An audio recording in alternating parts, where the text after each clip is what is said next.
जय श्री कृष्णा दोस्तों। हर हर महादेव। कैसे हैं आप सब? स्वस्थ और सुरक्षित होंगे। दोस्तों, आज 30 अगस्त हरतालिका तीज का व्रत आप सभी को, जो भी मेरे व्यूअर्स हैं, उन सभी को हरतालिका तीज की बहुत बहुत शुभकामनाएं।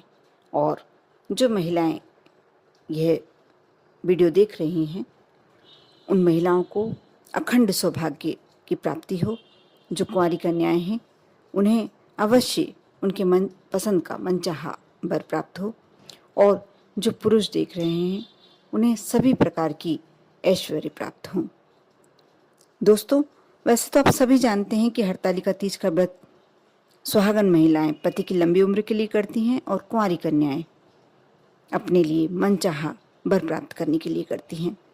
वैदिक पंचांग के अनुसार इस साल हरतालिका तीज पर शुभ योग और हस्त नक्षत्र योग का संयोग बन रहा। बहुत ही शुभ संयोग। शुभ संयोग 30 अगस्त को दोपहर 1:03 तक रहेगा। ज्योतिष के अनुसार इस योग में महादेव और पार्वती की पूजा से विशेष आशीर्वाद प्राप्त होता है। साथ ही सभी मनोकामनाएं पूर्ण होती हैं। वहीं हरतालिका तीज पर पूरे दिन हस्त नक्षत्र रहेगा। कहते हैं इस नक्षत्र में 5 तारे आशीर्वाद की मुद्रा में होते हैं, इसलिए इस दिन पूजा करने का दोगुना फल प्राप्त होता है। हरतालिका तीज के दिन सुबह जल्दी स्नान करके साफ सुथरे वस्त्र पहनकर अपने घर के मंदिर में चौकी पर एक पीला कपड़ा बिछाकर भगवान शिव के पूरे परिवार की कोई चित्र रख सकते हैं, प्रतिमा स्थापित कर सकते हैं, या पार्थिव शिवलिंग और भगवान गणेश की मूर्ति, माँ पार्वती की मूर्ति इस प्रकार बनाकर पूजन करते हैं। एक दीपक प्रज्वलित करते हैं। आप व्रत कर रहे हैं या नहीं कर रहे हैं, आप हरतालिका तीज पूरी तरीके से मनाते हैं या नहीं मनाते हैं, ये कार्य सभी कर सकते हैं। एक दीपक जलाएं, इसके बाद सुहाग पिटारी माँ पार्वती को अर्पित करें। यदि आप व्रत नहीं कर रहे हैं, पूजन नहीं करते हैं, तो आप प्रतिमा या फोटो लगाते हैं तो भी आपको वही फल प्राप्त होता है। और वैसे हरतालिका तीज का व्रत बहुत कठिन व्रत माना जाता है, निर्जल व्रत होता है। हरतालिका व्रत के कुछ खास नियम होते हैं, इसका पालन करना बहुत ही आवश्यक माना जाता है। पहले पहर में भगवान शंकर की पूजन और आरती होती है। इस दिन घी, दही, शक्कर, दूध, शहद का पंचामृत समर्पित किया जाता है और सुहागन महिलाओं को सिंदूर, मेहंदी, बिंदी, चूड़ी, काजल सहित सुहाग पिटारा देने का भी बहुत महत्व है। आपके घर में सासू माँ हैं या बड़े कोई भी बुजुर्ग हैं, सुहागन महिला हैं, उन्हें आप दे सकते हैं और अगले दिन भोर में पूजन करके व्रत का पूजन करते हैं। इस व्रत में व्रती को शयन निषेध है, सोना निषेध है। रात में भजन कीर्तन के साथ रात्रि जागरण करना होता है। इस व्रत में साय के पश्चात 4 प्रहर की पूजन करते हुए रात भर भजन कीर्तन जागरण क्रिया की जाती है। दूसरे दिन सुबह सूर्योदय के समय व्रत संपन्न होता है और घर पर ही मिट्टी बालू की भगवान शिव की, माता पार्वती की, श्री गणेश की मूर्ति बना के, प्रतिमा बना के पूजन की जाती है। आप यदि व्रत करते हैं और व्रत का पूरा पूर्ण फल प्राप्त करना चाहते हैं तो आप इन बातों का अवश्य ध्यान रखें। जैसे कि निराहार रहकर व्रत करें, रात्रि जागरण करके भजन करें, बालू के शिवलिंग की पूजन करें और सखियों सहित शंकर पार्वती की पूजन आज रात में करें। लेकिन एक बात जो कई लोग नहीं जानते होंगे वो बताने जा रही हूँ। पत्ते उल्टे चढ़ाना चाहिए तथा फूल और फल सीधे चढ़ाना चाहिए। ये विशेष बात है जो कई लोगों को नहीं मालूम होगी, इसलिए मैंने इसीलिए वीडियो बनाना उचित समझा इस पर कि जो जानकारी आपको नहीं है वह जानकारी दे दूं। कुछ ऐसे उपाय जो आज के दिन कर आप श्रेष्ठ फल प्राप्त कर सकते हैं। और इसमें हरतालिका तीज की कथा का श्रवण तो अवश्य करना चाहिए। आप व्रत कर रहे हैं या नहीं कर रहे हैं, आप हरतालिका तीज यदि जहाँ पूजन होती है, कथा होती है, आप वहाँ जाएं और हरतालिका तीज की कथा यदि सुन सकते हैं तो बहुत ही उत्तम फल प्राप्त होते हैं। हरतालिका तीज की शाम को शिव पार्वती के मंदिर में जाकर पूजन करना चाहिए।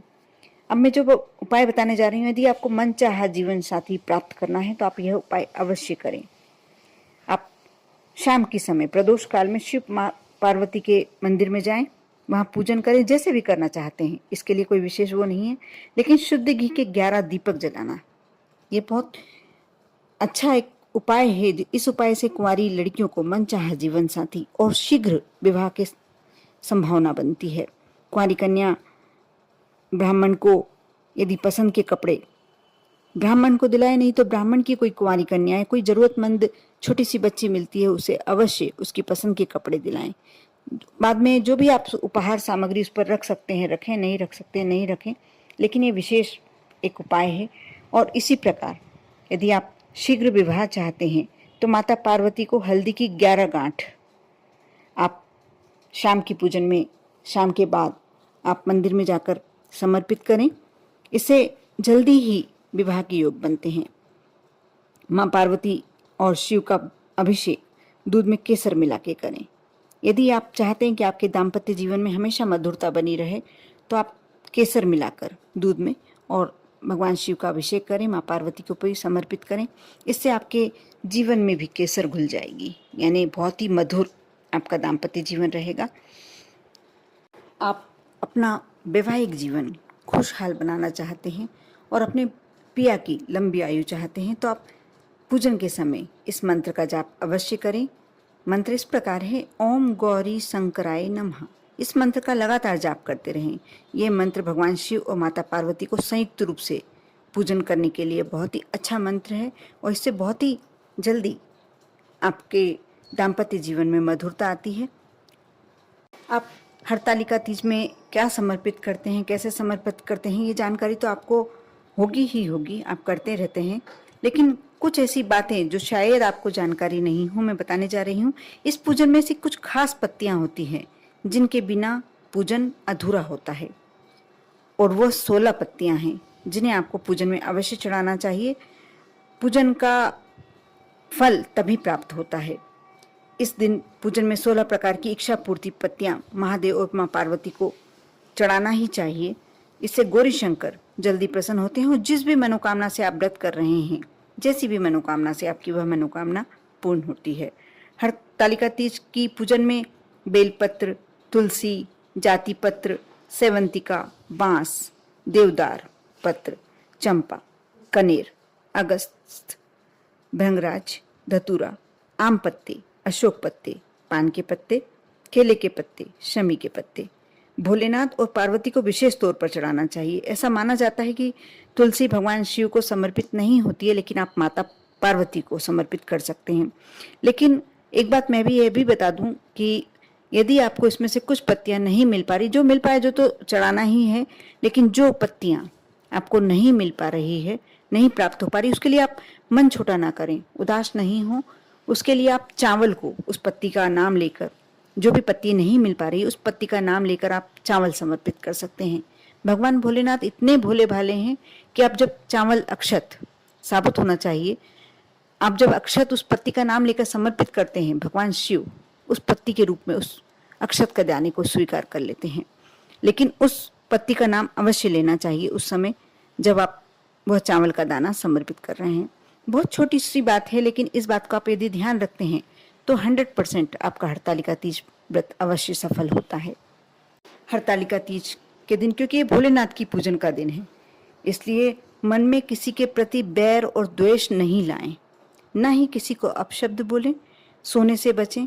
आप पूरा दिन ध्यान रखें इस बात का कि आप सोएं ना। यदि आप व्रत कर रहे हैं तो निराहार रहेंगे तो बिल्कुल, लेकिन यदि शरीर आपका, तो आप इसके लिए कुछ विकल्प, आपको जब इसके लिए पूजन के बाद थोड़ा वो मिलता है तो आप उसमें फ्रूट ले सकते हैं, लेकिन प्रयास रहे कि आप जितना सात्विकता से इस व्रत को करेंगे उतना ही अच्छा फल आपको प्राप्त होगा। कोशिश करें कि आप किसी पे भी क्रोध ना करें, झूठ ना बोलें। यदि ये बात आप ध्यान रखकर इस व्रत को करते हैं तो ये मानकर चलिए कि आपका हरतालिका तीज व्रत बहुत ही सफल रहने वाला है। और जिस भी कामना से आपने किया है, यदि आप कुंवारी कन्या हैं तो आपको अवश्य सुंदर सा और मनचाहा जीवन साथी प्राप्त होगा। और यदि आप महिला हैं, आप अपने अखंड सौभाग्य के लिए व्रत कर रही हैं, तो भगवान शिव की और माँ पार्वती के पूरी आशीर्वाद आपके ऊपर रहेगा और आप अपने वर को, अपने पिया को अखंड हमेशा उनकी अमर रहने की आशीर्वाद पा सकेंगे। कर देखें, विश्वास के साथ करें। सबसे पहला इसमें यही उपाय है और सबसे सही उपाय यही है कि आप अपने मन को सात्विक बनाए रखें और पूरे विश्वास के साथ शिव जी और माँ पार्वती के ऊपर जो भी समर्पित करते हैं विश्वास के साथ समर्पित करें, मन में उनके प्रति आस्था बनाए रखें। बस यही आप यदि इन बातों को ध्यान रखते हुए करते हैं तो आप अवश्य जो मनचाही चीज़ है आपको प्राप्त होगी। कर देखें। ओम नमः शिवाय।